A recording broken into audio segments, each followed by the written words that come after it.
You want answers? I think I'm entitled. You want answers? I want the truth! You can't handle the truth. Time! Tell us about yourself. Who are you? Tell me! It is a gift. A privilege. Behold. My stuff. Now you want to get nuts? Come on! Let's get nuts. I like it. I know, it's great, right? Another!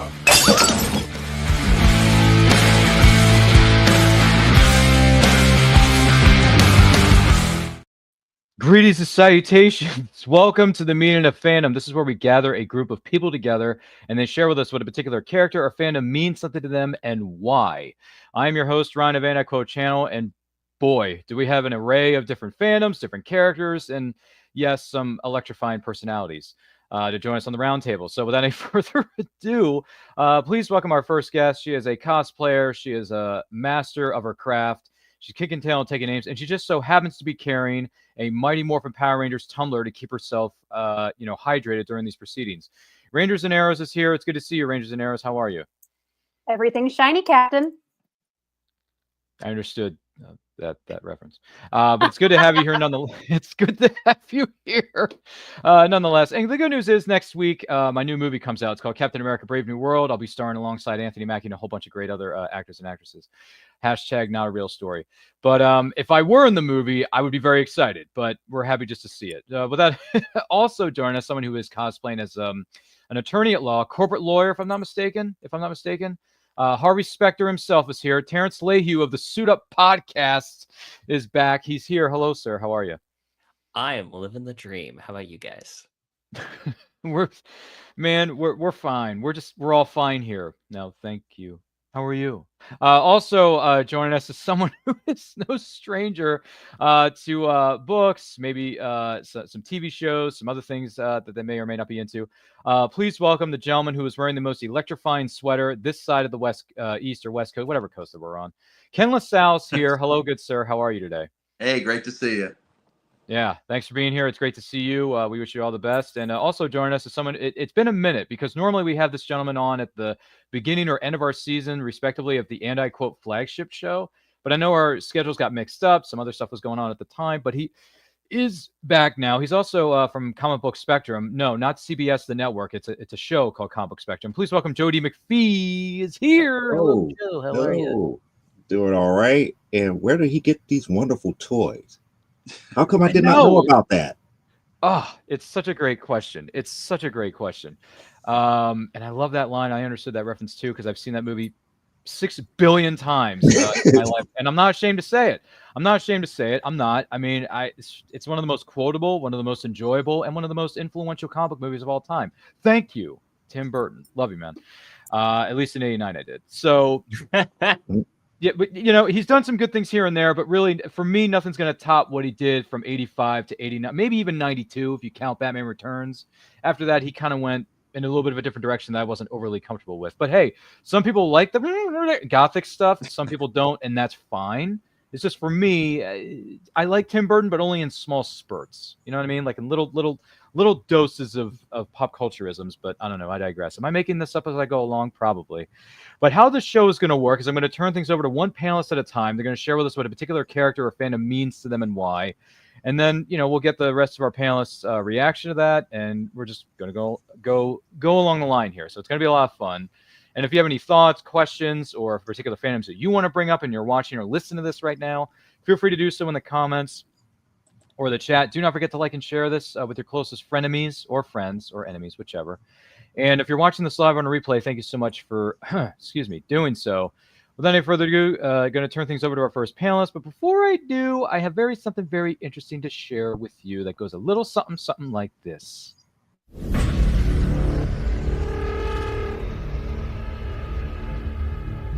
The last recorded tremor was 4 hours ago.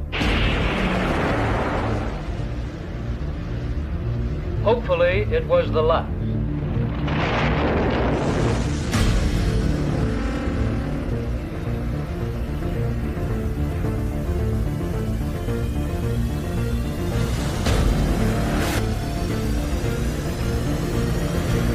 Please remain calm.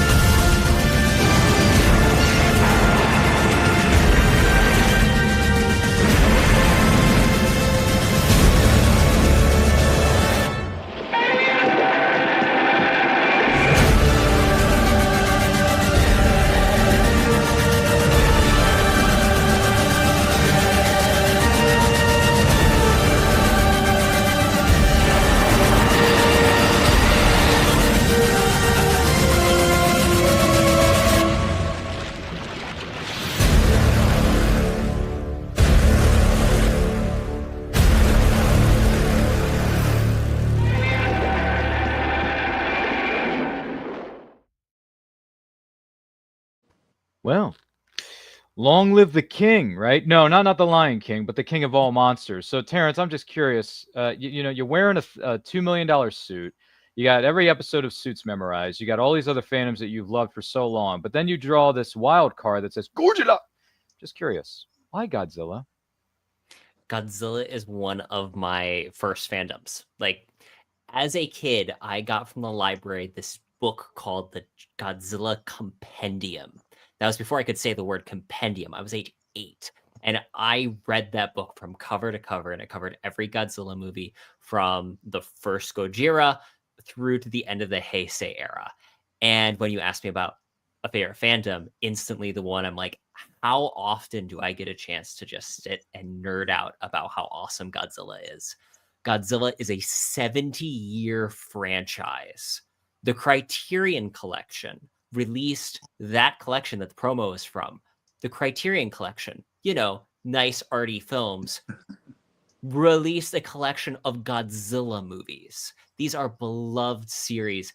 It has spawned from being a cautionary tale about the horrors of nuclear devastation. It became 70 years, 33 movies from Toho, 1 TriStar film that we don't talk about, and 4 Warner Brothers films. James Bond does not have that track record. I think it is technically the oldest media franchise, like in terms of a a movie series at this point. There's just so much range where it goes from very like cautionary tale, satire, the horrors of war, to you have a giant guy in a suit beating up another giant guy in a suit while a puppet dangles over both their heads. The fascinating duality of the heights and the lows of this series make it something that fills me with childlike wonder and glee whenever I get to watch a Godzilla movie. Well, yeah, I mean, I'm sorry to say this, but my introduction to Godzilla was that 98 film that no one talks about, because I'm a 90s kid, and we were exposed to a lot of 90s greatness, one of them being the soundtrack to Godzilla with Come With Me by, someone we don't mention because of certain things that were going on in his life. But it was a good song, though, I'm not going to lie. But the movie, I mean, as a kid, I thought it was awesome sauce. Then when you look back on it and you've done a little bit of homework or research like you were talking about, I haven't seen the OG era Godzilla movies. I watched the MonsterVerse that, Warner Brothers and Legendary's putting out right now. So for me, I like Godzilla 2014. I loved Godzilla King of the Monsters even more. That was even way better. Like a way better movie, brother. Yeah. And then, we got Godzilla versus Kong. We know how terrible that was. Thanks for building up the fight of the century, and you gave us a not very good film, Warner Brothers. You ruined it. But anyway, I digress. But hey, I'm all for learning my history and going back and watching these OG films. One of these days, I hope to get that monumental collection for Criterion, because Criterion has a heck of a way of re-releasing films, digitally remastering them, putting out special features, the works, as one might say. So looking forward to going back and, looking at the history of Godzilla, or just Godzilla, whatever he's called. He goes by 30 different names. But he is the king of the monsters, Terrence. Let's not forget about that. So those are my 2 cents on Godzilla. Rangers and Arrows, any familiarity with the Kaiju universe and Godzilla and all those monsters that like to beat up on each other every 2 minutes? Actually, yes. So one of my best friends, they love Godzilla, and I had never seen a film in my entire life of Godzilla. And when I was living in South Korea, took me to a Godzilla film. And what I love about the franchise is that, like, you don't have to be a long-term, like, Gojira fan to kind of get the entry point of loving the films and thinking they're fun and just getting hyped for a kaiju battle. So this Christmas, I bought him a Godzilla toy that can stomp around and breathe mist so he can use it to water his plants. Oh, that's even better. I mean, that's just in the words of my former pro wrestling days, that's just too sweet. Anyway, grew up watching wrestling. Yeah, Jody McPhee knows what I'm talking about. Yeah, man, Monday Night Wars. Woo! Good times, brother. Some good times. Some great matches too. Let's not forget about that, Joe. Fantastic stuff. Just out of curiosity, though, speaking of Jody McPhee, since he's giving me the NWO symbol, Jody McPhee, any any history with kaiju movies or Godzilla in general for you? Well, there's two major things that are at least questions that I have for Terrence here, because there's two. One is a dream fight, and one I wish they would revisit again. The main fight that I want them to revisit again is Gojira versus Mecha Gojira.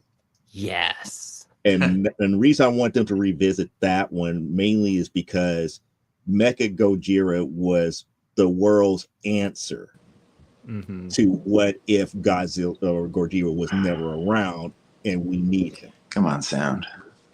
And to have something that's comparable to him and that could actually literally stand up to him was an interesting thing. Then the fantasy fight that I want was Gojira versus Cameron. Ooh. Because that to me would be the fight that would never end unless kids turn their back on Cameron. I'm very sad to say I haven't seen that series. As much as I love Godzilla, I haven't seen it. I know. I didn't even know about it until like last year. That's the amazing thing. Somehow I completely was shrouded in only this one niche and did not know about this whole other franchise. Especially when I started watching some of the Millennium era films, I found out they really did a hard pivot to try to mirror those films because they became successful in like the late 90s, early 2000s. They're like, we have to capitalize on this, and then started to try making them more like those films. Interesting. Very interesting stuff. Man, I'm learning some all kinds of new stuff. We've only been here for 2 minutes. Kaiju subculture. I know. I know. Seriously, if you have a copy of that Gojira compendium or something, send it over to me. Whether it's 100 pages or 6 million pages, like an Encyclopedia Britannica. That's going back a few years, right, fellas? It's going back a few decades. Gee whiz, Encyclopedias and Britannica. What are you doing to me? I grew up with a set of those. Did you? Oh, that's right. You think you mentioned that the last time I saw you. I'm immortal. That's right. Yeah. Yeah, for sure. Ken, outside of the fact that telemarketers keep trying to call your phone every 5 minutes, I'm just curious, are you familiar with Godzilla at all? Actually, I grew up in the 70s, so I watched crappy Godzilla films for more than a decade. It was fantastic.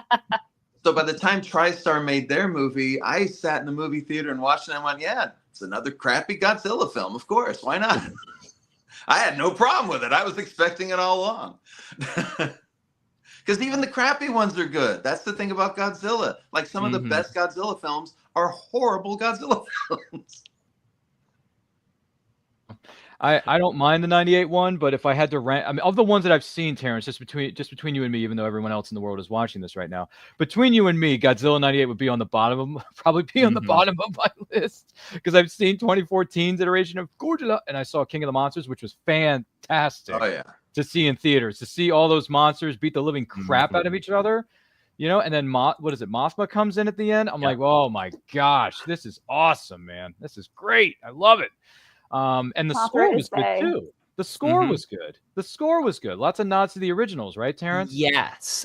So Akira Akafubi, I'm going to butcher his name because it's Japanese and I'm very, very Midwestern. But fantastic score, and they did incorporate a lot of the original themes. Has anyone here seen Godzilla -1? No. See, that's the thing. Ken has. It's on Amazon. Is it Amazon or is it Prime? Max? It might be. It's on one of the services. Yeah, it's fantastic. It was nominated for at least one Oscar. Visual effects, I think. Yes, and it deserves it. I got to see it really in theaters. it created characters that I cared about that were humans in a Godzilla movie, and that's not supposed to happen, but It's a they rarity. did. Yeah. I gotta look that up. I've heard great things about it. We've all heard it. I just haven't seen it yet, which is my biggest problem. My TB watch list and TB read list, as you and I talked about this a few weeks ago, it's like 6 million miles. It's like 6 miles long, and it's only getting worse.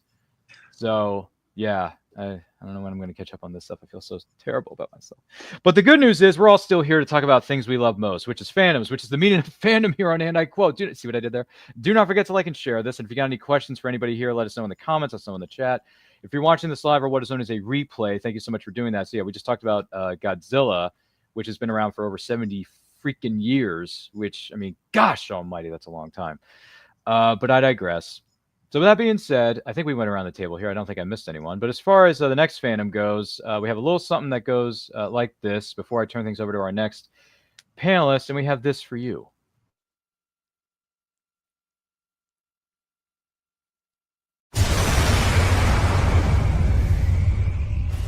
Y'all got on this boat for different reasons, but you all come to the same place.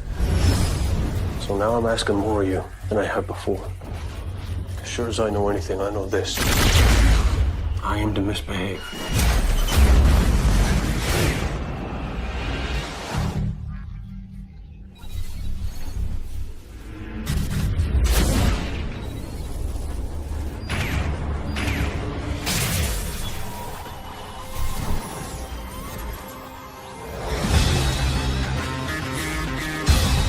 I'm taking your sister under my protection here. The only people she's a threat to is us on this boat. It isn't safe. They're coming. I think we better go. Where are you hiding, little girl? The Alliance wanted the reason they shouldn't have sent an assassin. Every minute you keep River Tam from me, more people will die. This was your fault. I don't murder children. I do. The Alliance has gone to enormous trouble to find you, friend. You'll know what it is you're carrying.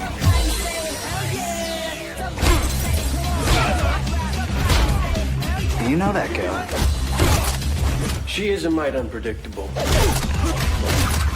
Mood swings of a sort. It's worse than you know. It usually is. It's a fair bet the Alliance knows what's coming. No. They're not gonna see this coming. Let's be bad guys.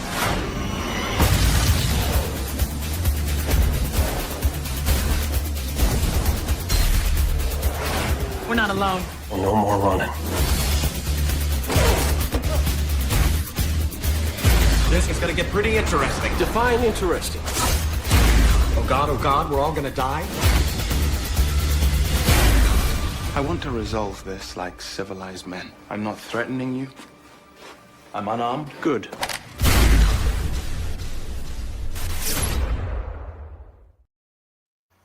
Well, before we have Serenity, you got to go back to where it all started, which in this case is Firefly. No, not the rock band that I used to listen to when I was a bit younger. If anyone's familiar with Firefly or Flyleaf, I think it was called. Yeah, yeah. You see what I did there? There's some throwbacks. If anyone knows what I'm talking about, let me know in the comments of the chat. Feel free to send me a message about that. They have some great music, too. But Firefly, Serenity, it's all the same. We aim to misbehave. So Rangers and Arrows, why does these characters and or fandom mean so much to you? Yeah, so I'm actually really excited that you showed the clip that you did because it showed the amazing River Tam fight. And actually, I found this franchise. I was in a stage combat class in college, and our professor could have showed any movie, any action movie, run-of-the-mill. He showed us Serenity, and immediately my little sci-fi brain was hooked. What is this, and where can I get more of it? And unlike our fandom, this might be one of the shorter entries on the list. The 2002 Joss Whedon Firefly franchise has 14 episodes, and it was canceled after only 11 of them were aired on Fox, partly due to the fact that they were aired out of order, amongst other issues. But we have a lot of brown coat fans here in the year 2025. I went to a meetup last year, cosplayers of Firefly. So it is still going strong, and it is still beloved by many. I really love the space Western aspect of Firefly because I can't think of many other true space Westerns. And this genre is just fun. There's so many things that they play with, blending that Western technology with a advanced society living amongst the stars. Firefly is set in a world in which we have we have used all of its resources, and we have moved to the stars. The Asian and United States nations have formed the alliance, and anybody who disagrees with their practices finds themselves on the outer rim, fighting for their lives, performing shady business. And for these 9 passengers flying a Firefly-class ship named Serenity, trying to protect River Tam from the alliance. There's a lot of great things about the series, but I think one of the things that when I was doing like kind of some reading up on just to like come up with some things to talk about, I really loved that it was quoted that nothing will change in the future, but we will have the same political, moral, and ethical problems as today. And I think that it is fascinating that we are definitely seeing, and it's more fun to explore in that universe than in our universe. Well, that's true. I'm not going to argue that point because otherwise we'd be here all day. So fair enough. Fair enough. It's always good to live in a fantasy world. Go with escapism rather than reality, because a lot of the times reality is a bloody bore. So I get that. I saw the movie Serenity a million years ago when it came out, and it was fine. I didn't come away loving it or hating it by any stretch of the imagination. But then again, I wasn't familiar with Firefly to begin with, so I need to go back and watch Firefly, because a lot of people throw me under the bus when I say, "Oh yeah, I've never seen Firefly. I've heard of the band." They're like, "No, you need to watch the show, fool. What are you doing?" Well, I'm sorry. I just have 6 billion things ahead of Firefly that I'm sorry that may take precedent. I'm not sure. But if I want to keep my my Geek Nation or nerd street cred here, Rangers and Arrows, I guess I got to go back and watch Firefly. Goodness gracious. You absolutely do, because going back and watching Firefly will make Serenity so much better. Because having watched Serenity also first, I was like, "This is great. I have no idea what's going on." So. Yeah. Walked in there thinking, all right, I'm not sure what this world is, what these characters are doing, what their motivations are exactly, but I'm down for it. I like I like westerns in general, but a space western is even better, right? When you take 2 different or 3 different genres, mash them together, you get a great recipe soup. So all good things. What about you, Terrence? Any familiarity with Serenity, Firefly, any stuff that these actors or actresses have taken part in? Culturally, I'm familiar with Firefly as like the nerd everything. Also because every actor in that has gone on to other things that I've been like madly in love with. The gal who plays Jessica in Suits is in Firefly. Yeah, Gina Torres. Yeah, and I love Castle. It's one of my favorite TV shows, and obviously Nathan Fillion's in it. There's a scene in Castle where Nathan Fillion is like playing Space Cowboy, and he's literally wearing the exact same outfit. So I know of it culturally, but I've never actually sat down to give it a good watch. I think that it's one of those shows that if I get into it, I'll probably enjoy it simply because of the aesthetics, if for no other reason. That's fair. The vibes are immaculate. Exactly. Just Western space opera. I think that I need to be there for that. I wouldn't mind wearing a brown coat to a convention. Dialogue. I have one of those coats. I have a duster. So like you have a duster? That. Yeah. Wow. You have one in a size medium for guys like me who are only 5 foot nothing, 100 and nothing. If you have one, let me know. Send it over to me. I'll cosplay as a brown coat. Sure, why not? I don't mind it. I got the short cropped hair like Nathan did in the movie, so that's fine. I can pull it off, right? I mean, I wear glasses. That's only because I can't see very well without them. But I can pull off a brown coat, right? I mean, it shouldn't be that hard. I don't know, Jody McPhee. What about you? Any familiar with Serenity or Firefly? Being that I probably am the oldest person here, I will have to say this. Unfortunately, it just really haven't caught my attention. That Firefly or Serenity have really caught my attention. But then again, when you grew up having things like Star Wars, Star Trek, Galaxy Quest, and the one thing that made me realize is like, oh, you know what? This is similar to Briscoe County. People keep forgetting about that television series, Briscoe County, The Legends of Briscoe County. It's like, that was the closest thing to Firefly. But for some reason during that time frame, And I think it was, Firefly came out at a time frame where sci-fi epics like that was not really being watched anymore because everybody was looking for the next Star Trek or Star Wars, and that was definitely not it. It was something on its own terms here, and it never caught my attention. But I am aware of its fandom, and it's a very big fandom for Firefly. I mean, I'm aware of like the comic book titles that came out for Firefly and all the other good stuff that came out from it. But me, myself, and I'm not familiar with the TV series nor the movie itself. I haven't even watched Serenity, so I have no clue. It's all right. You just got homework to do when the show's done, like the rest of us do, which is fine. I mean, I got homework that's 6 years old, and I still haven't done it. It's sad, but I'll get around to it eventually. I'm not sure. I'm sorry, you said your 6-year-old homework, so your homework from when you were 6, right? No. I'm talking about assignments that were given to me 6 years ago that I haven't done yet, Terrence. I'm sorry. I probably should have been more specific with my years and my age because I'm a lot older than I look. I may look 21, but man, no. I'm gonna pull a Mert on you. I'm too old for this shiznit.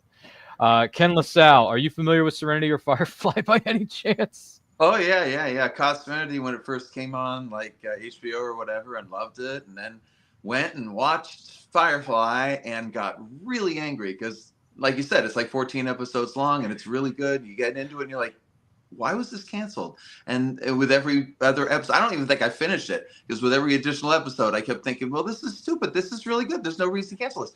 And I'm going to date myself on this. There was a cast member in that show who was in a movie called My Bodyguard back in 1970, I think 6, that as a little kid, I really liked. So when I saw that this guy was in that show, I immediately wanted it to succeed. And of course it didn't. So, well. Now you got me curious. What actor is this? I wish I was better with names. I really do. I don't remember his name. Anybody remember this? I'm not. Right now you got me. Now you got all of us here at the panel curious. I'm like, if I was sitting at my computer, I could just look it up. What actor is this? Who's the old school actor from the 70s that was in Firefly / Serenity X amount of years later? I don't know. Rangers and Arrows, you're a Firefly / Serenity some odd expert. If you want to use your Google machine, let us know. But yeah, no, I'm intrigued by this. And the other thing is, I don't see this a lot, but when you see it, you see it. When I'm at conventions, there are Firefly fans. Like they are on the convention floor. Guaranteed. Someone will dress up as like Rangers and Arrows is dressed up as that character. Some people will wear brown coats. There's actual cosplay societies, I think, called the Brown Coats or something like that. And I'm like, okay, this thing's kind of a big deal, sort of, kind of. I'm not in that world yet, so I need to explore it first before I get a passport, multipass. But if you think about it, I mean, that's why we got Serenity, is because even when Fox aired 11 episodes of order and people like Ken were like, why is this getting canceled? It's good.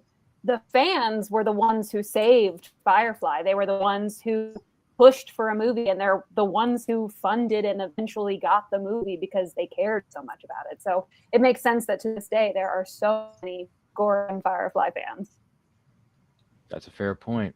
Point. She's right, Pull a Morgan Freeman meme on you, but she's right, But anyway, fantastic stuff. Look forward to exploring the Firefly universe in some way, shape, or form somewhere in the near future. Once again, this is the Meaning of Fandom on Anti-Quote channel. Do not forget to like and share this with everyone you know. If you're joining us live or what is known as a replay, thank you for doing that. If you have any questions, thoughts about any and every fandom that's in the world out there, let us know in the comments. Let us know in the chat. If you have comments about Terrence's background, for all I know, let us know in the comment. I'm curious. Sorry, Terrence. I don't mean to throw your name out there again, but you got so many things behind you. It's ridiculous. But it's great though. It's great. In the words of our good friend Biff Tannen, your history is very good. It's like it just goes hand in hand, man. With that being said, I'm going to turn things over to our next panelist, and we have a very special treat for you, and it goes a little something like this.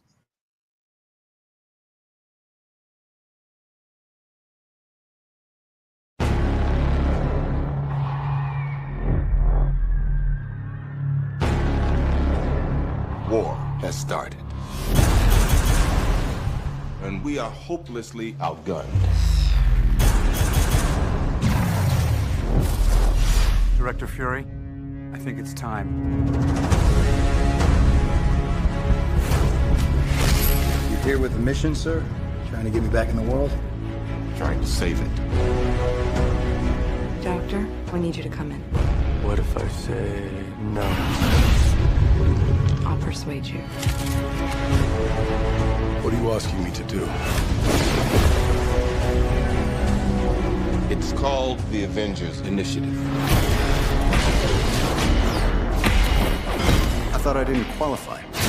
Apparently I'm, what is it, volatile, self-obsessed, and don't play well with others. I think they need a timeout.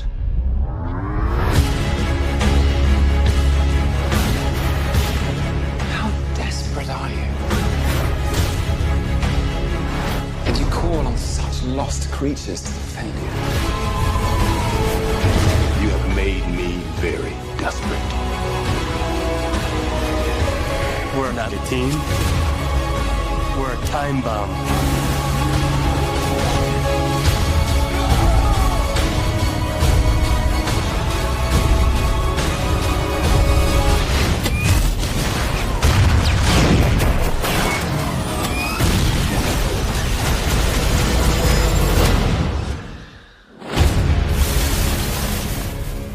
This is nothing we were ever trained for.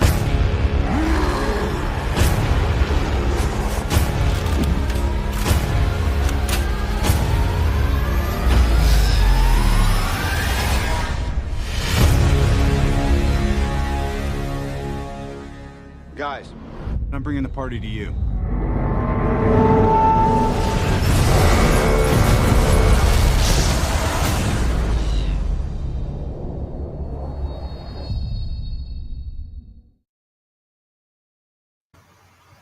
I mean, what if I told you I was putting a team together? That sounds right, right? I mean, that works. I don't know where anyone was during May 4th opening weekend in a crowded theater with 250, 300 screaming people in a theater, and how electric and palpable the energy was during 2012 when that film came out and changed the way movies are looked at forever. And even comic movies, to a certain extent, are looked at forever. But it's one of the greatest experiences I've ever had in my life, certainly my movie-going career. So I don't know about you guys, but Ken, you mentioned something about MCU, which has been around since 2008. Yeah. In 3 more years, it would have been 20 years. Yeah, it's 20 years since the MCU started. And how many films have we gotten? 32, 35, something? I don't know. Like 33, yeah, something like that. 35, 36, 37, which is how old I was 2 minutes ago. I mean, it's just, man, Marvel has had such a rich legacy within the comics long before it became adapted into film. Let's not forget about that. Sure. But MCU's been around for almost 20 years, Ken. So I'm just curious, MCU, why does it mean so much to you? Other than the fact that that trailer is great. We went from Joss Whedon to Joss Whedon, right? And Yeah, we did. I'm gonna date myself a little bit, but I'm going at this fandom as an older guy, okay? Because I've been watching them try to do this for decades, right? Like back in the 70s, we had the Incredible Hulk on TV, and they brought in Daredevil, and they brought in Thor, and it was pretty sad.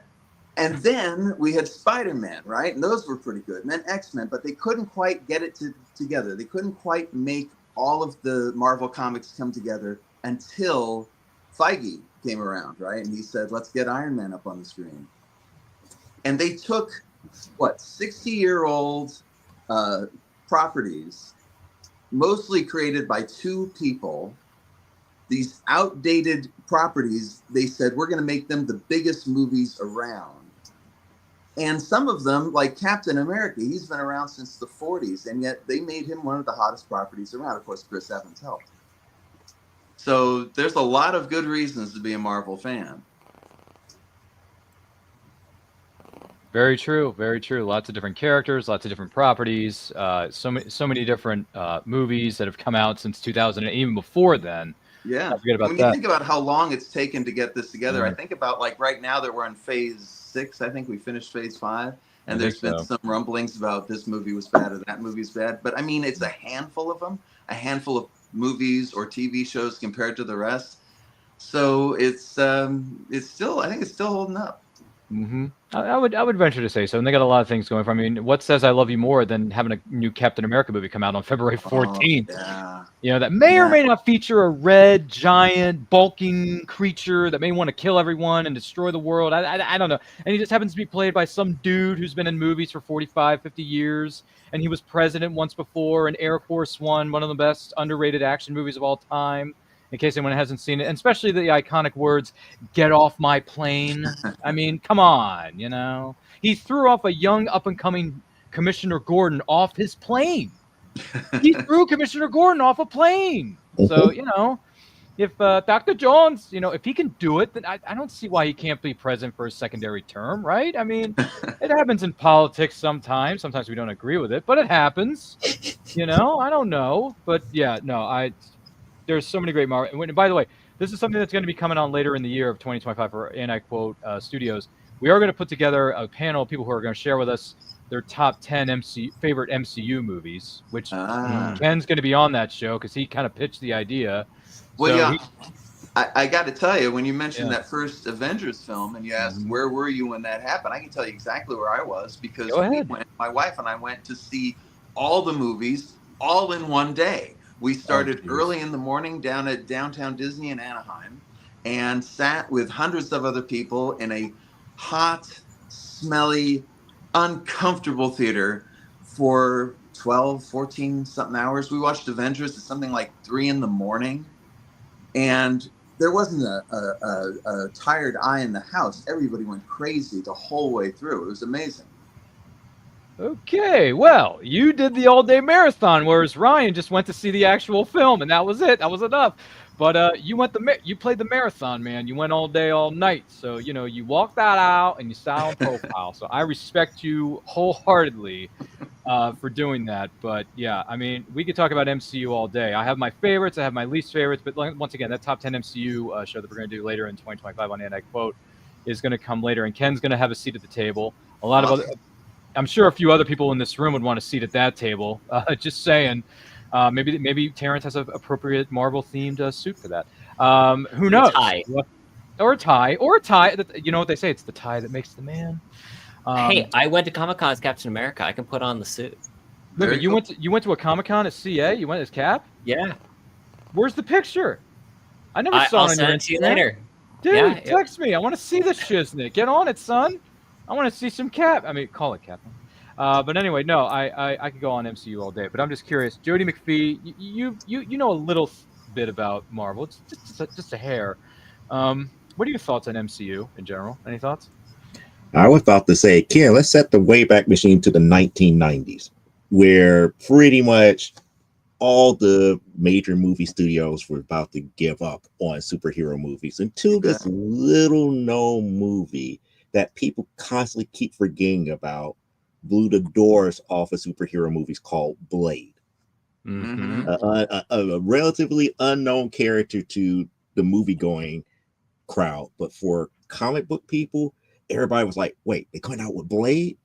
Oh, wow, let's go and try to see what's happening. And it seems like it clicked with both the comic book crowd and the movie-going crowd. And the horror crowd, too. And the horror crowd, too. And it became a blockbuster. Yeah. It put Marvel characters on the map. But it took several decades after that for them to find a proper formula.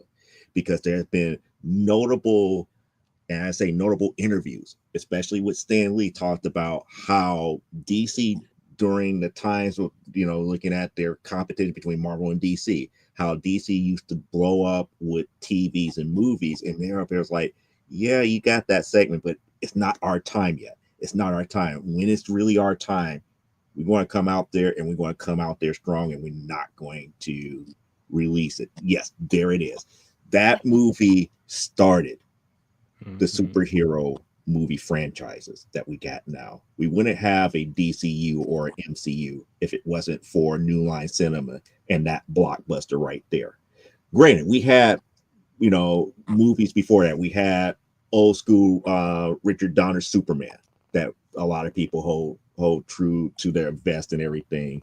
We had all these different Batman movies before we got to Tim Burton. But it took Blade to show that any movie studio can make a blockbuster superhero movie. And like I said, Blade is not a very popular superhero, but it put everything on the map to prove that it is viable. Were there a lot of failures in between Blade and to what we got with MCU? Yes. Yeah. One major one I could always come back to, and people would agree. Let's not forget about Halle Berry and the travesty that they call Catwoman. Man. I mean, we had to suffer through all the different failures until we was getting things like Sin City and Iron Man and all the other movies that came later, because the formula had to be worked out and everything.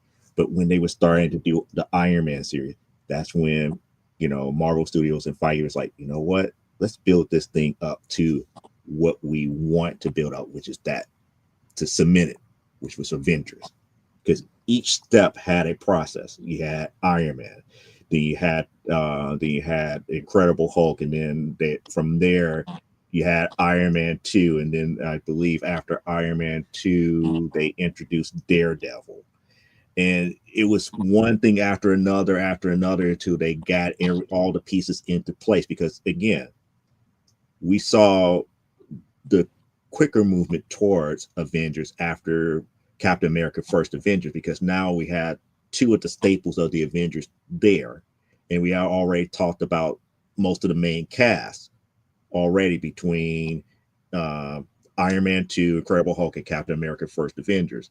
Then Thor comes out. Avengers is kind of cemented, because now you have the movie-going crowd familiar with each one of the main focal points in the Avengers movie. So when it hit, it became a worldwide sensation at that point.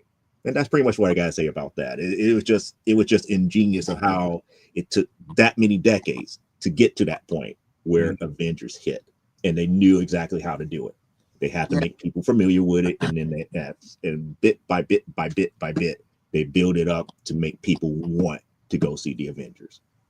Yeah, and the thing about Blade was the thing that made that so such a great movie is they respected the property, they respected the IP, and that's one of the things that has me really excited about this Fantastic Four movie coming up, because you look at the costumes, you look at the characters, everything seems to be very comic accurate. They even got Herbie from the old cartoon show in there. So it's going to be really interesting to see what they do with that. And I'm hoping that they're just as respectful to the IP as it looks like they're going to be. Fair point. I mean, the robot looks a lot better than the one they gave us in that non-existent film called Rocky V. That never happened though, Joe. I just want to let you know that movie is #not canon, never happened, doesn't exist. I don't remember. Of course, because of Rocky Balboa. Rocky Balboa pretty much cleared the slate that there's never a Rocky V. This is the thing. This is the funny thing about that, because I don't want to harp on this too long, because I want to keep the focus on what Ken was saying about MCU respectively. But for me, Rocky 1, 2, and 3 are great. 4 and 5 are too cheesy. OTT don't make any sense. And I'm sorry. I know some people defend Rocky 4, but man, so cheesy and over the top. It doesn't do anything for me, man. I mean, the words of Randy Jackson, it's a no for me, dog. But 4 and 5 are #not canon, and then Rocky Balboa cleans up the mess. And it's one of the best inspirational movies of all time. And if you've never seen Rocky 6, aka Rocky Balboa, treat yourself, because it's one of the best just motivational films, period. End of story. If you build it, he will come. It's kind of got that Flavor Flav to it. And then the Creed trilogy comes out, and I'm like, dang, man, this thing's got some interesting legs. I didn't know it was possible. But what's his name? Michael B. Jordan and company, Ryan Coogler, man. Woo! They carried on that Rocky legacy to perfection, man. Some good stuff. Sorry, I'm getting a little ahead of myself. Dutch Star Wars guy says the Creed movies are pretty good. Yeah, you're darn right they are, son. Yeah. They are the cream that rises to the top. Yeah. I mean, for me, I like Creed 2 of the three. Creed 2 is my favorite of those three. I'm gonna say this: Creed 2 made me want a Drago 1. Oh, really? Okay. Yeah. That's it's like that's like it set up everything for a Drago movie. Now, since the son has got his feet wet in the boxing career and everything that he was protecting his son from his mother has been has been, settled and everything, and the whole reconciliation from the name of Drago being disgraced in Russia. Right. All that came to a head at the end of Creed 2. I was like, give that to me, please. Give me a Drago 1. Okay, who knows? Maybe somewhere down the line they'll revisit that character in that universe with Dolph Lundgren, being a part of it at some point. Who knows? But maybe we'll find out where he got the phrase, maybe how he came up with the phrase "I must break you." It's like, who knows? Maybe we'll figure out where the invention came from. And Ken LaSalle got a phone call again. Gosh darn it! I hate it when people get phone calls from telemarketers. But anyway, that's so much to do in so little time. I understood that reference too. Rangers and Arrows. What are your feelings about MCU? Anything? Actually, it was funny we were talking about remembering where we were when the movies came out, because again, I was in South Korea when the movies came out. Wow, South Korea. I saw the movie because of the time difference the day before everybody back home in America was seeing the movie. And that's the only reason I went and saw it, was so that I could be like, ha ha ha, friends, I have seen this movie before any of you have had the chance. And then I was like, oh, I'm obsessed. This is my new personality. So I went back and used my VPN to watch all of the movies I had missed up to that point, all being like the relative 4 to get me introduced into the Avengers. And then I was pretty consistent with the MCU for a long time. I still see some of the TV shows I miss every now and again. And clearly, gotta love me some Kate Bishop and Hawkeye. But also Guardians of the Galaxy, MVP. I love them so much. Once again, the vibes are immaculate. I love those space films. True that. What about you, Terrence? You're wearing a $2 million suit like Tony Stark wears every day of the week and twice on Sunday. So what are your feelings on MCU, Terrence? I grew up on these movies. Did you? To say that these are the formative, Terrence becoming an adult movies, this was the thing. It shepherded me from that awkward teenage years into the amazing man that I am today. That said, the current slate, I'm looking forward to what they have coming out. The films kind of dropped off for me post Endgame, but regardless of how I feel about the interstitial films here, the fact that they've been able to achieve what they achieved from Iron Man to Endgame is an accomplishment and is so amazing and is incredible in every way, shape, and form. The first Iron Man film, I adore in every way, shape, and form. I think that it might be in my it's easily top 5. Winter Soldier was the game changer for what a superhero movie could be in my mind. When I realized this doesn't just have to be when I think of a superhero movie, it can be an espionage thriller. And even Ant-Man with the heist elements of it, the genre bending that they started to introduce into some of the films, even Guardians with the space opera elements. For me growing up, it was cool to see that kind of storytelling, especially when all the characters interacted in things like the Avengers or even Age of Ultron, which I think has more good stuff than not. I think of that scene where Thor steps on the Legos. That, for whatever reason, remains one of the scenes of the Avengers that I think makes them so relatable in that Spider-Man-esque way, where it feels like they're real people in the real world versus, say, Bruce Wayne or Batman. I love DC, but the MCU brought to life these characters who are in New York City and people that, in theory, you could interact with. Good points, man. Good. This is why we pay him the non-existent dollars at the corporate law firm of Pearson, Spector, and Ross, because Lit got fired a couple years ago. But anyway, I digress. Sorry, it's a Suits reference, ladies and gentlemen. If you've never seen the show, feel free to look it up. It's really good. It's really, really good. The first 7 seasons are good, but skip 8 and 9. They never happen. Yes. Not canon. Not yeah, canon. exactly. # not canon. Terrence and I are the same wavelength when it comes to that sort of stuff. No question. Yeah, no, man, there's so much. I mean, I remember because I really didn't know anything about these characters going in. I really didn't know any. I mean, Iron Man. I remember seeing an animated show for him back on Fox Kids. I watched 1 or 2 episodes and then I didn't care. I didn't give a hoo-ha. So when the movie came out and RDJ was playing the role, and by the way, I didn't know about this until after the movie had come out, but I didn't know about RDJ's personal life and all the struggles he had leading up to him being cast as Tony Stark. Because a lot of people who follow these things that are horrible dish rags known as tabloids, knew about RDJ's personal problems. But then when they gave him the role in Iron Man, a lot of people in Hollywood said, no, you shouldn't give it to this guy. He's too much of a risk. He's not worth taking, paying the money for. But Jon Favreau and the people around Jon Favreau were like, no, this guy is perfect for this role. We need him for this role. And they got him. They championed it. They packaged it. They slapped it on the plastic lunchbox. And you want to sell it. Well, they sold it, and it worked. And life finds a way. And it just worked, because when I look at RDJ, all I see is Tony Stark, which is, because when you look at the comics, it's like, yep, he has the same goatee, same $2 million suits like our good friend Terrence has over here. He has like 50 of those every day. And like, it works. It works. So the casting for a lot of these roles is great. And the other thing is, we were talking about the early phases of the MCU. Going back to MCU phase 1, The Incredible Hulk gets undersold, man. Yes. That film is so good. Not a lot of people know about it, but it is on Disney Plus. # not a sponsor of this show. Yep. But if you've never seen The Incredible Hulk or not familiar with the character at all, watch the 2008 iteration of The Incredible Hulk with, I think it's Edward Norton, if I remember correctly. Yep. Right. Watch the Ed Norton Norton, version, because the Tyler. Eric Bana 2003, what's his name? Ang Lee. I don't know what you were doing. Man, Yeah, that one's not canon. It was like a 3-hour comic book movie, which was presented as a comic book, because every scene had like a panel coming out of the screen. And I'm like, look, I appreciate the effort you're putting into this, Ang Lee, because you're a good filmmaker in your own right. But at the same time, like, by the way, I like the cast. I was going to say, the cast is the thing great. that's good about that movie, They were because great. you have Mustache Man as General Ross. Right. And Yeah, Sam Elliott. Yeah. Thank you. I'm like, Sam Elliott. Yeah. That, like, yes. The cowboy, the immortal cowboy. Yeah, you go to the West, and this is what you do. He's got that deep throated. You know what I mean? He's a cowboy living in a 21st century world, which is insane. And Sam Elliott, we love you, man, because I grew up watching Sam Elliott as the father figure to the little girl in the movie Prancer when I was a kid.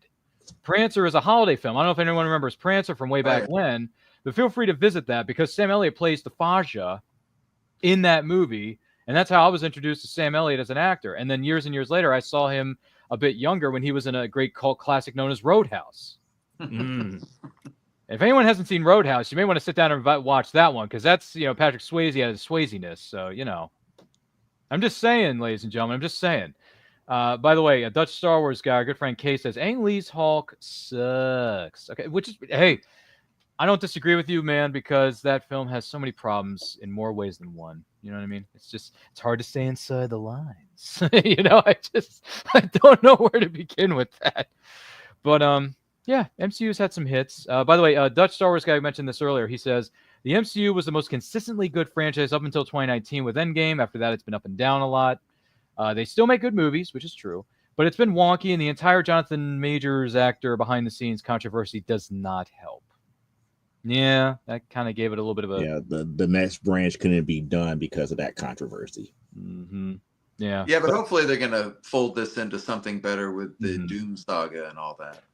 I mean, quick question. Yeah, How sure. does everyone feel about RDJ as Dr. Doom? I don't like it. Look, I have been reading more and more that it's not Victor Von Doom, but Tony Doom. In other words, they're going to take Tony Stark and make him into a Doom-like character. If you think about him in the multiverse, he's alive out there somewhere. He's probably going to be really bitter on some planet. So it's very possible that we're going to have a non-Victor Von Doom. And, I feel like you also never know MCU, because they decide to make changes and they decide to do things their own way. And sometimes it really surprises you and it really hits. And I just kind of like to let it happen and see how good it ends up being. And you bet. Enjoy the ride. I don't know. I when I heard that announcement at SDCC, I'm like, really, guys? Really? There's a million actors who could have played this part, but you went back to the well for this guy? Why? He died. He's dead. Tony Stark is dead. He's dead. In the words of Gene Hackman from Quick and the Dead, you're dead. Like, he is. You're dead, man. You save the you save the universe at the end of the movie of 2019's Endgame. It's like, I am Iron Man. Snap. Boom. Everybody goes home, and he's dead. So why? Why are you back, RDJ? What's the matter? We love him 3000. Any traction?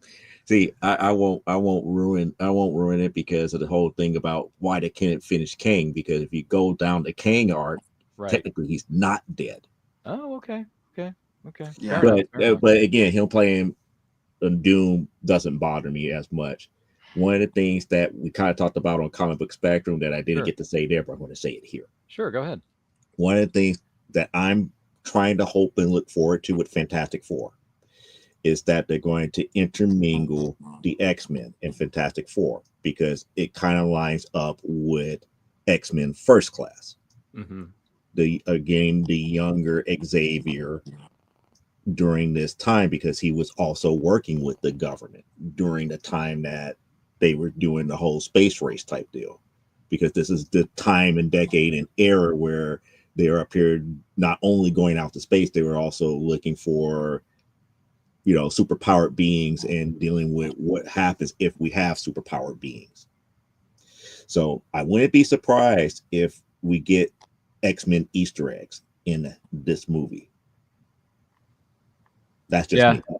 No, I wouldn't be surprised either. I mean, they do it in every movie. They drop little hints, little Easter eggs. There's a reference to somebody, or, you know, because I didn't know it at the time, but way back when, because you were talking about this earlier, Winter Soldier, one of the greatest comic book movies of all time. I think, if hypothetically, if we were going to go on air tomorrow, Ken, Terrence, everybody here, and do top 10 MCU list, I guarantee you Winter Soldier is going to be in my top 3, if not top 2, because of how good it is and how badass Mama Jamma it just is. So badass. It's dark. It's gritty. I love it. Love my comic movies being dark and gritty. Sorry, dark and gritty was a thing back then, but it is now. By the way, Toria says, Chris Evans is my Human Torch forever and ever. Amen. Hey, listen. I got to address this for a minute because I did a rewatch of Fantastic Four and Fantastic Four Rise of the Silver Surfer. And I got to tell you, I don't mind the first one. It's entertaining. It's an origin story. It cut right to the point. It doesn't waste any time. It's an hour 40 minutes long. It goes right in. Just like the first X-Men movie is not a waste of time either. The first X-Men's only an hour 40 minutes long, Terrence. It goes right into stuff. It just goes right into everything. So I don't mind Fantastic Four from 2005 with was it Ian Gruffett, I think it was, and Jessica Alba, and Chris Evans was in it, right? You got Michael Chiklis as Ben Grimm's The Thing. I didn't mind it. It's fun. It's entertaining to it. And by the way, Julian McMahon as Doom. Woo! He played that up, man. Like he breathed that part of Doom. I mean, at least in my opinion, from my standpoint, Joe. I know you can take away some of my friendship points if you want, but still, I enjoy it for what it is. But Rise of the Silver Surfer, I mean, the only good part about that was Lawrence Fishburne every time he was on screen. Other than that, it doesn't make it a whole lot of sense. And Jessica Alba with fake hair, fake tears, whatever else is going on back there. I don't know what's happening. I don't know. But I enjoyed the first one, in case anyone's wondering. Well, yeah, I'm the only one that has a fan. Well, I shouldn't say fandom, but in my top 3 would be Civil War. That's a good one because it really personified what actually went in the books, but it wasn't 1-to-1, but it was good enough for the movie crowd to understand what truly happened. And the simple fact that how it ended with Cap spoke volumes. It spoke volumes and set up everything else to get everything ready to move towards Endgame. And I think people downplay that movie so much because it didn't have the ending that people wanted. But it did so much to set up for Endgame and the reason why the Avengers came together in the first place, even though they weren't on the same side. You know, they don't believe in the same things. It proved that they were human, that you know, with any team, that people's philosophy does different, and it does play a factor. But when the chips are on the table, we all come together to do what's right. That what Civil War to me set up. Plus, it expanded the MCU because you brought in Spider-Man by this time. You were bringing in newer characters to continue on that franchise during that time. So that's the reason why it's in my top 3. But it seems like it gets underrated for some reason. But that's just me. I could be wrong. I mean, what do you guys think? No, I would put. I did a rewatch, to be honest with you, Jody McPhee, of Civil War a couple months ago, and dude, it's solid. It's pretty solid. I mean, the one thing I didn't like about the movie itself, because I don't know if just not to give away too many spoilers when it comes to the original material, source material, which is in the graphic novel or the comic book of Civil War, Joe. But do any actual characters from the Avengers actually die in the Civil War storyline, or do they just get seriously injured like Rhodey did in the movie? There was the Civil War actually started off with deaths, and the deaths was civilian deaths. It was almost like Sokovia. It was almost like in the books. It was almost like Sokovia. It's like school age kids died because the New Warriors failed to stop Nitro. Nitro detonated himself in the middle of the city, and it destroyed all these different schools and hospitals. And the New Warriors could have stopped it before Nitro, before detonation, but they didn't, and that set up everything that led up to Civil War about registering and making certain that people were held accountable for their actions. Okay. All right. I was just curious if any actual like heroes from the original story arc died. That was only my one little. I know that's being nitpicky when it comes to Captain America: Civil War, but I actually thought people were going to die in this movie and raise the stakes even higher than they already were. But the philosophy battle between Cap and Iron Man was pretty darn good to set up it anyway. So because I like their battle of wits, the battle of words, and then you got people choosing sides and how they're unwittingly going with another side, even though they want to go with the other person's side. And by the way, the scene that really got me, because I did a rewatch of this, the scene where Ross comes in and shows everyone the footage of all the rescues that they've had over the years, but how much it's cost the world, not just saving the people that they got saved, but the people who died during those events in Sokovia, during the events of New York, during the events of anything in between Ultron, like all this other stuff. And then Cap notices that Scarlet Witch is getting very upset and starts to cry, and he says, "Okay, that's enough." And then Ross says, "Captain, people are afraid. They are afraid of you guys because they don't know how to really react." So Thunderbolt roll. And by the way, R.I.P. William Hurt, man. We're gonna miss you because when he played that in Civil War and basically told everybody what's going on and how we can make the world better by signing the Sokovia Accords, as they were known as in the film, according to that, I was like, man, this guy used to be a jerk in Incredible Hulk, but now he's kind of an even to me, he's kind of an even bigger jerk in Civil War. But then again, he's making good points. You hate the guy, but he kind of makes a point. It's like, well, you guys have saved people, but a lot of people have also died during these rescue attempts. So it's kind of like, where do we draw the line here, right? Where do we draw the line?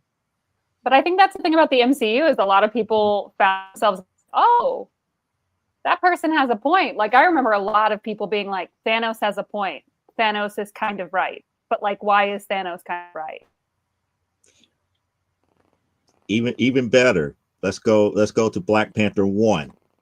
Yes. What the whole thing with Warmonger. It's like Warmonger had a point. You have all of this technology, and we still hide from people, even though they treat us differently in every other country. Why not take it? Why not use this technology against them to show the world that we're not supposed to be taken lightly? There was a lot of arguments that I remember with Black Panther 1 that kept saying Warmonger was right. And I was like, no, you can't do that. It's like if you're going to institute a world war in that aspect, nobody truly wins. It's like you have to look at the death total.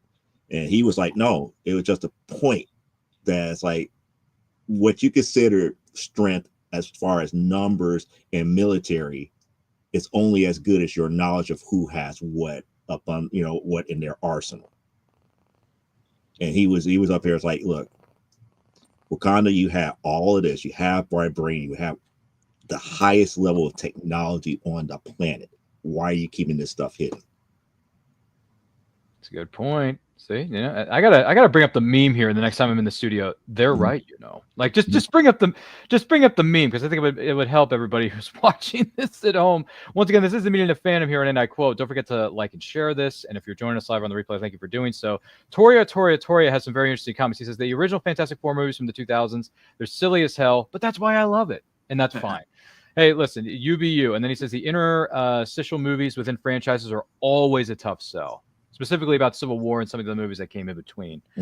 And then he goes on to say Marvel has a few really good villains with good points, such as Killmonger. And then, yep, same brain, Joe, same brain. Toria and Jodie McPhee have the same brain. Yeah. So 10 points to Gryffindor. Sorry, that's a reference. That's a reference to another franchise. I'm so sorry.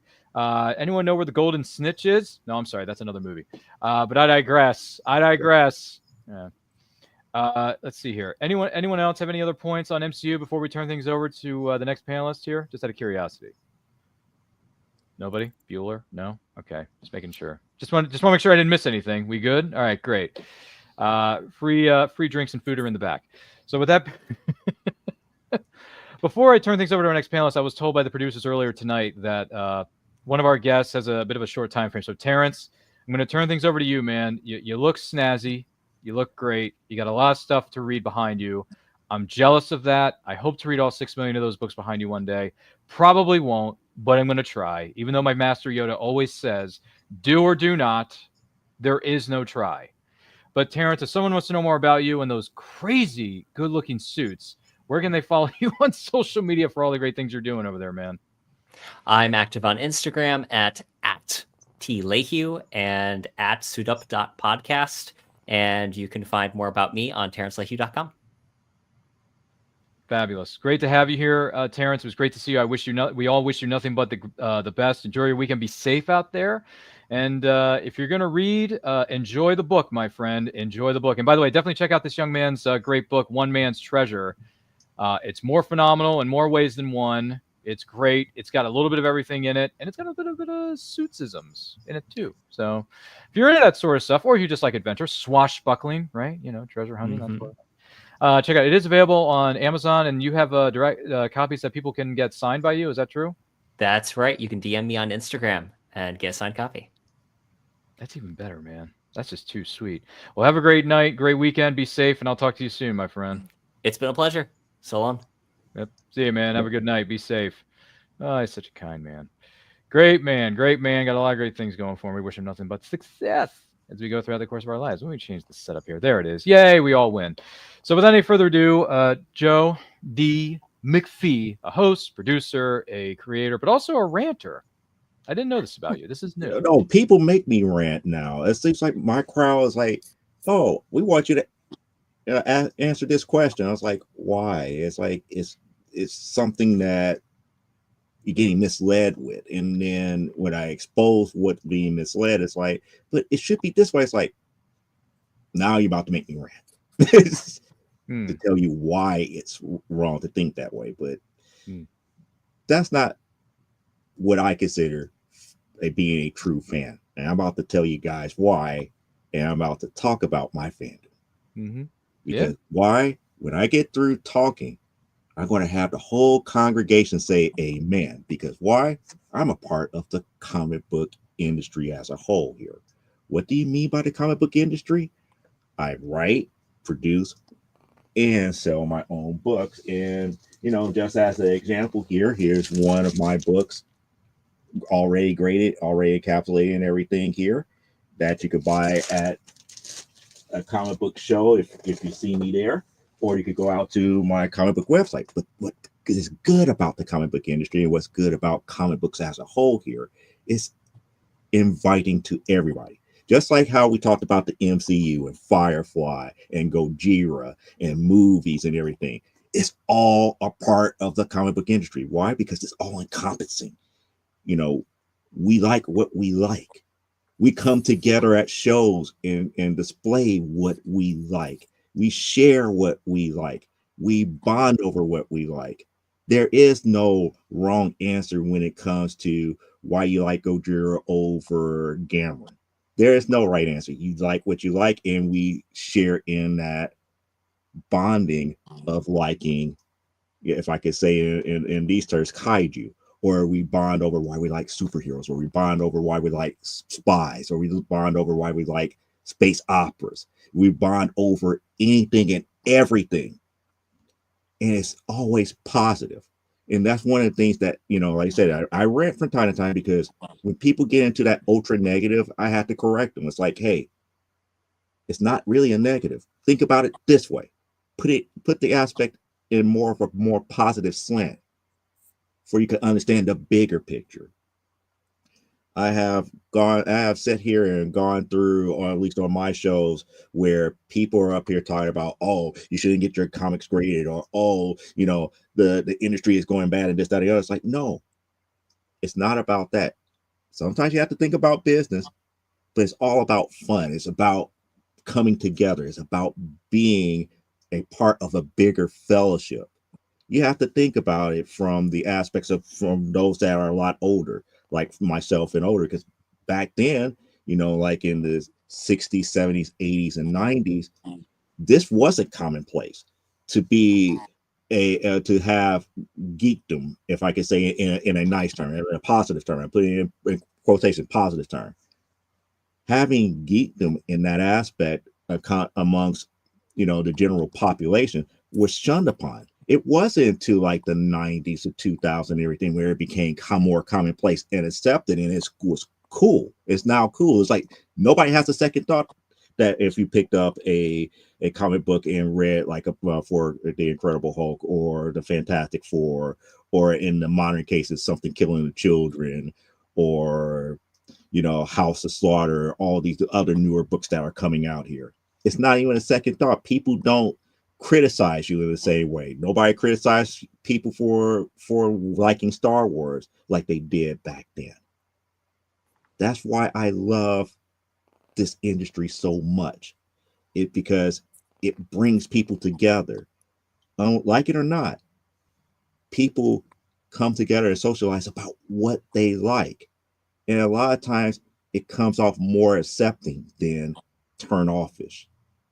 There's still, bad eggs in any crowd. Don't get me wrong on that. But I would say 80% of the time, you're always going to meet somebody that is like yourself, that's going to be positive and love exactly what you love. And that's what makes this fandom of comic book and the comic book industry so great. It makes people feel welcome. It makes people feel like, hey, I must go to that next show because why?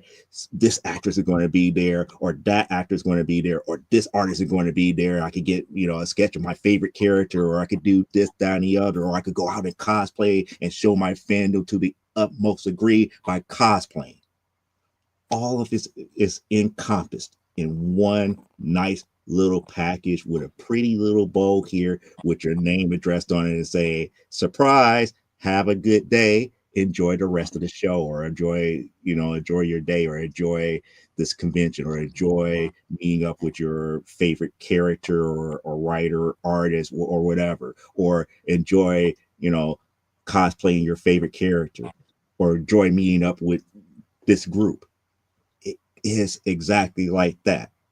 And as I said before, then the congregation who agree with me will always go amen for that reason for having the fandom for comic books in the comic book industry. There it is. A nice little, small, short, not really a rant, but to the point of why my fandom is deep and steeped in the comic book industry. Oh, I can dig it, man. I can dig it. I mean, I'm trying to think of the best way to put this up. So there you go. Yes! Hell yeah! Hey, come on, baby! Come on! Yes! Come on! Ah! Yes! Yes! See? You see how he at first he was like, nah, this guy's like, no, but you like it. I know that you like it. It's all good here. It's like, well, you're right. Okay, let's go. Yeah. That's how the industry is. That's how it hooks into you, and you want to be around people of the same ilk that have the same positivity as you. Thanks, Breaking Bad. Yeah, it's all good, man. And Tori agrees with you. He says, that's why I love places such as conventions, people who love a thing coming together to love a thing together. And Tori gives you an amen. Amen. Yeah. So amen. You're getting amens all around. Fantastic stuff, Joe. Fantastic stuff. What about you, Rangers and Arrows? What are your thoughts on the dissertation we just received? A mini version of it, anyway, by Jody McPhee, no less. Actually, I have a question. as a person who would love to have the hooks of the comic book community put in them, what is the best way to get into comic books? Because I know for myself, I walk into a shop and I'm like, I'm overwhelmed instantly. There are too many choices. And also, like, do I have to start from the beginning? How am I going to be able to start from the beginning? So much content out there. So what's the best way to get into that community and to get into reading comics? To get into this, it's simple. It's so simple. And this is why one of the reasons why I kind of get angry at comic book shops. And it's like people want me. See, this is those type of questions are the questions that get me ranting, because to know the difference between a good comic book shop and a bad comic book shop. A good comic book shop always starts you off where you are at. If you're brand new, the only way to really start off in comic books is just find something that you're interested in. Doesn't matter if it's a number one or not. If you're in there's comic books and manga for just about any type of topic and genre that you could think of. So if you're into sci-fi, that comic book shop owner or salesperson would just get you over to something that is sci-fi related. Doesn't have to be an issue number one, but get you into a title where you can start reading and see, here, let's see if you like this one, or if this one's interests you or that one interests you, and just start with the one book. And then if you like it, pick up the next issue and pick up the next issue, pick up the next issue, and that gets you into that reading mode for comic books here. This is another reason why I love conventions, because with conventions, like for example, you cosplay Firefly, you're going to have other people who are into Firefly that could give you get you into other comparable books that are currently being published in comics. And you don't have to always start with issue number one. Just pick up one to see if you like where the story is going and everything to that magnitude. And if it piques your curiosity, you could always go back and you could move forward. And this is the one type of, if I could say, genre of fandom where you don't always have to get in at ground one. You could get in anywhere in the middle of any type of story arc. And you could always go back to the beginning of that story arc, or you could go to the very beginning of the series, or you could start from that point forward and keep moving forward. You don't always have to start at the beginning. And that's the key thing that nobody tells you up front. And this is one of the reasons why I always try to do, I need to finish up my small short video series about comic book collecting 101, because everybody always talks about it. It's like, well, start from the key issue. This, I was like, no, just pick up one book that you actually like or caught your interest. See if you like that. If you like it, keep going. If not, find something else that you might like. And if you go through so many and you don't like a whole bunch of them, then it's like, I'll get to the point. It's like, well, what really piques your interest? Or maybe it's not comic books that you're into. Maybe it's something else that we could find as equivalent. Maybe it's something that's in manga that you're interested in, or maybe we get you into illustrated stories or graphic novels. But there's always something there that we can pique your interest to get you in. So hopefully that addressed the question that you have here. There you go. Well, in the words of our friendly neighborhood PSA, the more you know. Does that help, Rangers and Arrows? That actually really helps. Because I'm so glad to hear you include manga and graphic novels in your dissertation, because those are things that I already consume. And so it's nice to know that, like, I'm already included in, like, the comic book community. And so it's nice to hear you talk about, but it's also great advice for working to shop and knowing that, I might have to engage a little to start trying to figure out my way through that shop. So thank you so much. And that's the trapping with the typical, and I wish typical, and I'm putting typical up in quotation marks. I wish typical comic book shops were not that way. A lot of it feels cliquish to me. There's a lot of good comic book shops out there that as soon as you walk through the door, people are engaging you. If you're a new face, they try to get to know you and everything, but the greater majority doesn't care. And I hate that about a lot of the stores. Like, for example, if let's say if I was in a convention, let's say in Wisconsin, and I happen to go into a comic book store, The majority of the people don't know that I'm a creator, YouTuber, or anything to that magnitude. So if I walk into the store, 9 times in, they don't engage me right away. And it's not until after I, look like I'm kind of like not seeing what I want that they might tend to engage me. Or if I look like I'm about to get ready to walk out, that's when they tend to engage me, because they see that they might get ready to miss out on a sale. But they're not engaging me as, hey, come talk to me, help, let me help you find what you like. Or, if you're brand new to this, let me be your guide into this wonderful world of comics and manga. And the other thing too is that I'm finding a lot more of these store owners only like what they like. So they tend to want to sell more of what they like, as opposed to what's available that is out there. And that also is a problem, because not everybody's going to like Batman. Not everybody's going to like Superman. Not everybody's going to like Venom. It's like a person like yourself love Firefly.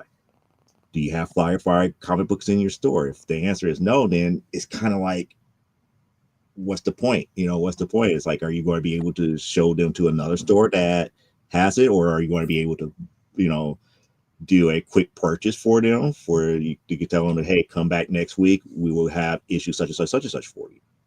Those are the types of things that comic book stores are missing out on. That customer approach here, especially for new people. They're up here talking about, oh, it's dying, we're a dying industry. It's like, no, it's like customer service that's left from your store. Maybe you need to be a little bit more personal and sociable. That should fix the issue for you. But again, that's going to a whole nother rant. And otherwise, we'll be here for another 6 hours and change. Which I don't know if we have enough time for a Saturday morning detention like the Breakfast Club did back in '85. They had 8 hours and 54 minutes to think about why you're here, to ponder the error of your ways. Sorry, that's a line from the movie, and it turns 40 this year. Fun fact. And in the month here in February, we got a 40th anniversary watch along for that movie itself, the Breakfast Club. So that's going to be a lot of fun here in a few weeks when we're sitting back on this set talking about Breakfast Club, because, man, that movie is quotable too. Ken LaSalle, any feelings about comic books or comic book industry in general? Any thoughts? Well, that's an old addiction of mine. I was able to get over it sometime in the 2000s, but through the 70s, 80s, and 90s, yeah, I pretty much read everything that Marvel put out, a lot of stuff DC put out, just a lot of comics. I loved every minute of it. Actually, one of the reasons why the Infinity Saga holds up so well in the MCU is because that's based on one series, one 8-episode, 8-issue series for the most part. Whereas the Doom, I can't remember what they're calling the Doom thing coming out. But that and the Multiverse Saga has been spread out through multiple titles and multiple series, so it's not as focused. But I read Infinity Gauntlet, Infinity War, Infinity Crusade when they first came out, and absolutely loved them. And eventually, it just got to be too much. So with my wife's help, we actually donated all my comic books to a bunch of to a home that takes care of underprivileged kids. Oh, that's a good cause. That's a good cause. That's good stuff. Kind of reminds me of that organization that's out there right now, CB4K, which is Comic Books for Kids. Nice. I think it's comicbooksforkids.org or .com. It's one of the two. But no, they're a great charity. Me and some others have done some work with them in the past, so I think that's really cool. They give kids who are very sick in hospitals, cancer centers or underprivileged comic books, which is great. I think it's a wonderful thing. There's no question. Serving others, right? I mean, isn't that what we're supposed to do in this world? Sometimes, in the words of our good friend JB007, that's the trouble with the world today. No one takes the time to have a serious conversation anymore. It's a lost art about comics books anyway. But it's fun. It's fun when it happens. But no. It's great. No, I dig it, man. All right, so you had your phase of comics, and you had just like the MCU. You went into phase 2, and it's like, okay, I got to be grown up. I got to get married. I got to do this, X, Y, and Z, and pay the mortgage. I'm good to go. The problem is when you're writing books, it's hard to read other books. You're just so busy with your own. That's true. That's true. And you've written a number of them too. I mean, you've been posting about them recently on your Instagram, and they're all New York Times bestsellers. Congratulations on that, by the way. Maybe I'm giving a little too much cred there, but no, but I'm happy for you, man. No, seriously, you got some good books out there, and we talked about them on the somewhat recent episode of Anti Quote, which is on the Anti Quote playlist. Which for those of you watching or listening to this, if you subscribe to the channel, you can go back and watch those past interviews with Rangers and Arrows, who was on with us recently. Ken LaSalle was on not too long ago. Jody McPhee was on a while back, but he was there. He was there. You were there, man. You were there. I'm trying to give you some credit here. You were there, absolutely, and you deserve as much as anyone else to be on the set and to be with us and to talk about your passions and what you love the most and what you're promoting in the books or comic books in your case and some of the storylines you're coming out with. And the people upstairs said, hey, we're going to give you the power of CBS, which is Comic Book Spectrum, not the network. And you got this power and great responsibility, but you seem to be doing very well with it. So congratulations on that. So, Spider-Man and his Spidey senses would be very proud of you.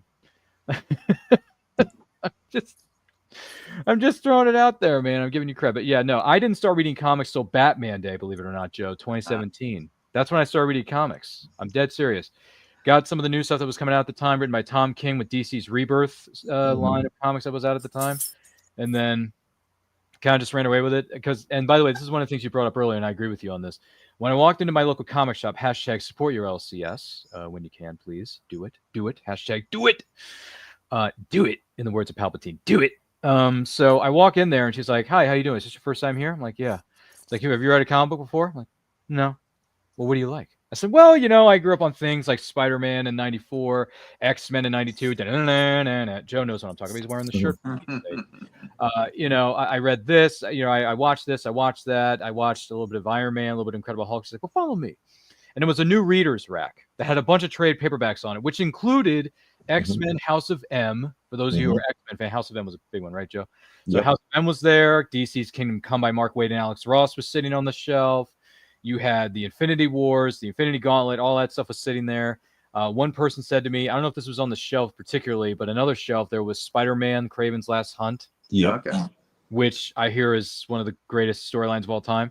I read that bad boy, and let me tell you that for something that was written in that era, that works, man. It's like I like this in my comic books. I just, for some odd reason, I just like living in a Batcave like Batman does. I like dark and gritty stuff. So Spider-Man Kraven's Last Hunt gets a bit dark and a bit gritty, Joe. I mean, it happens. But yeah, I just read all those and I became a comic book fan. So thank you to my LCS, which in this case is Third Eye Comics in Annapolis, Maryland. There you go. The proudest moment that I have of Ryan becoming more attuned to comics was the day that he's like, hey, I was thinking about buying this graded comic. And I was like, well, what comic is it? Oh, Shadow #1. We all were like, yes. Yes. W.M. Kaluta and Denny O'Neil. Yeah, or something like that. We're like, yes, add that to your collection. You might not be able to read it right away because you don't want to crack open the encasement, but it's a good book to have. Mm-hmm. And I did. Sure enough, it's still with me. I still have it, Joe. It hasn't gone anywhere. It's in my storage unit facility. May I please see the storage facility? No. But it's there along with some other graded comics, which include, what is it? Shadow #1. I got Shadow #1 as a readable copy of it. I did find a floppy of it, so I can read it. I think I have the first 3 issues of that run of the Shadow by Kaluta, and I think it was Denny O'Neil, if I'm not mistaken. So good covers too. And that's, by the way, one of the things I love about comics, because I know we're kind of harping on this, but I'll get on this too. One of the best things about comics for me, and just speaking in general terms, is the artwork. Sure. I think the covers are just, the old saying back to the 32 BC, never judge a book by its cover. Too bad, we do it anyway. If the cover jumps out at me and it's ridiculously good looking, I'm going to want to buy that shiznit. And if it doesn't look good, I'm sorry, I'm probably not going to read it. But the covers are so good. Even for Silver Age and Bronze, whatever it was, there are some really great covers out there. I'm not going to lie. So if you ever visit your comic shop, just look at the art. It's fun fact. Good friend of the show, Chrissy, Snips&Co_ on Instagram. # always promote your friends. She buys comics just for the art because she loves the cover. Mm-hmm.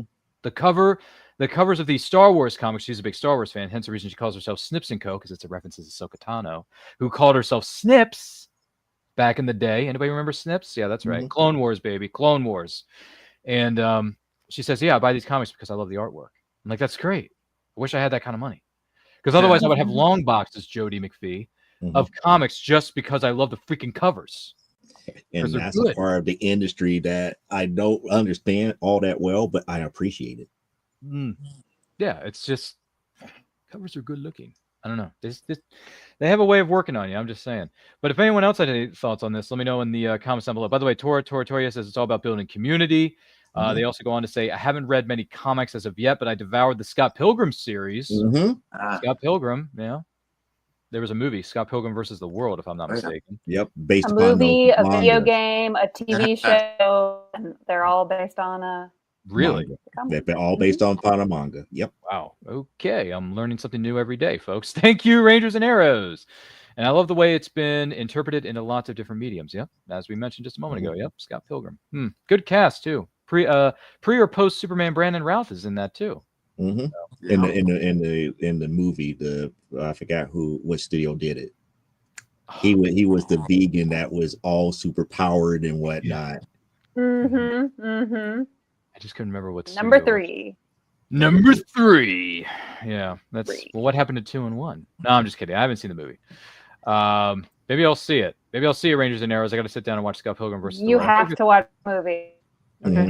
It's a fun watch. It's a very fun watch, and the end almost parallels the novel, but it went in a completely different direction. Okay. And on the subject of comics, if you really like comics, it's interesting to see the interpretation of comic books in a film that works so well and is so enjoyable to catch those little nods and those little motifs, and it's super fun. No, that's another good point. Yeah, good stuff all around. Good points all around. Well, I don't know about you, but this has been one heck of an episode for the month of February of 2025 for the Meaning of Fandom. This has been a lot of fun. I've learned some new things from each and every single one of you that have been here on this panel, and thank you all for being here. It's been a blast, and you're all wonderful people inside and out. You got great things going for you. So, with any further ado, Rangers and Arrows, if someone wants to know more about you and your love of a Firefly, we aim to misbehave. Where can they follow you on social media, and what comic book conventions you're going to be at? Yeah, so you can follow me on Instagram, Blue Sky, and TikTok at Rangers and Arrows, as written right there. And I will be at C2E2 coming up in April. Very excited. And as a reminder, can't stop the signal. Very true. Can't stop a signal. Good stuff. Love it all around. Jody McPhee, you're familiar with C2E2, are you not? Because if you are, can you tell us where we can follow you? Can we tell you? Very well familiar, because I have done every last C2E2 except for one. Wow. And that was 2021, the second year of the pandemic here. They and this is the strange fact here, and people don't realize that I was at C2E2 2020. We did not go into lockdown until after C2E2. So I was at 2020, but I didn't go to 2021, and then I was at 2022. When they did it in 2021, I was surprised about how many people actually missed our booth at 2021. It was weird. So, coming back 2022, it was like, okay, it was good to be back. 2023, I started to see the decline of interest in, the books that we produce and everything. But for those who want to know more about me, you could go out to my company's website, which is cgcstudios.com. We have our books and everything listed there. On social, Instagram is Silboat on Instagram. You could just look me up on Facebook up under Joe D. McPhee or at CGC Studios. We have a company page there. And tomorrow night, 9:00 Central Standard Time, I will be right here with another vlog session of From the Desk of a Small Press Publisher here.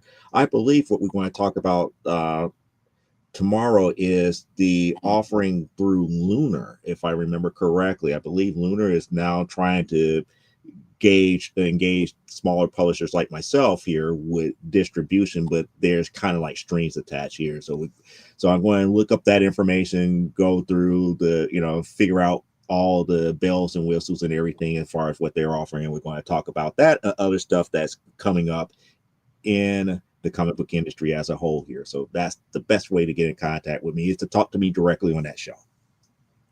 Good stuff, man. Thank you so much for being here. It's great to see you again. I'm going to be talking to you here again in Rangers and Nerds here very shortly. Ken LaSalle, the New York Times best-selling writer in the world. Someone knows some more about you, your incredible books and stories, and all the wonderful things you're doing creatively. Where can they follow you?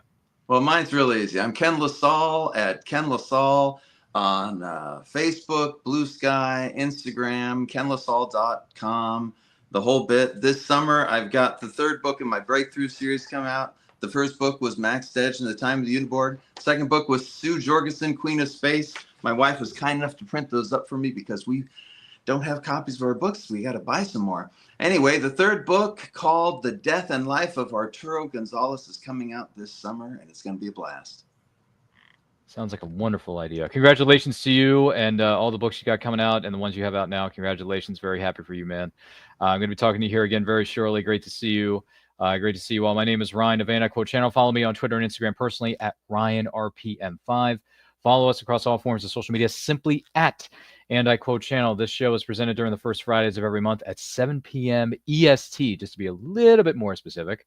Also, movie watch-alongs are second, third, and fourth Fridays of every month at 7 p.m. EST. The flagship show, And I Quote, is on Saturdays normally at 12 p.m. EST. This week's show is going to be airing at a special time, 8 p.m. Eastern Time, with indie comic creator Philip Russert of Philbo Publications. He's got a Kickstarter going on right now for his Philbo Publications Omnibus. Omnibus is a big word, which means it's a very, very big book. It's a big book with lots of story in it. So that's going to be a lot of fun to discuss. By the way, we're on the road to 5,000 subscribers. Once we do, we'll throw a great big live stream celebration that will include returning favorites and a special giveaways that you, the incredible viewer/subscriber, is going to be eligible to win. So tell your friends about us. And let's get nuts. Also, we have merchandise that's on sale. We got shirts, hoodies, stickers, coffee mugs, stationery, water bottles. All those great things are on sale in a Redbubble store. Links are in my link tree and social media bios on Instagram and some other social media pages that are out there right now. So be sure to check that out. Also, I do a show on Friday nights. It's very late, though. It's Friday nights, 11 o'clock Eastern time. It's my iteration of The Late Show with so-and-so, so-and-so. Yeah, it's me. I'm the host. And it's on the Madness Comic Network, so check it out. Our guest this week is going to be indie writer Marks Pyle is going to be on with us, so that's going to be a lot of fun, too. So this has been great. If you have a character or fandom that was or wasn't mentioned on the show and you want us to mention it in future episodes, let us know in the comments, let us know in the chat. We're more than happy to hear from you. Respectively as they come in. And thank you so much for being a part of this. We cannot do this without you. Do not forget to like, comment, share, subscribe, ring the bell to be notified when our videos go up or they go live. And remember, life is better when celebrating your favorite fandoms with friends. You want answers? I think I'm entitled. You want answers? I want the truth! You can't handle the truth!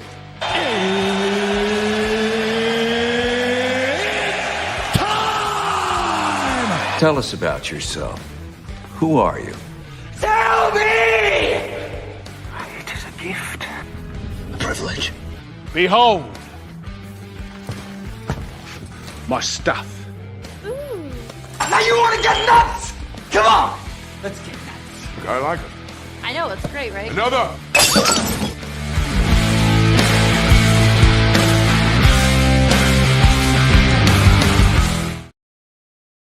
All right, I'm a little tired, I'm a little wired, and I think I deserve a little appreciation.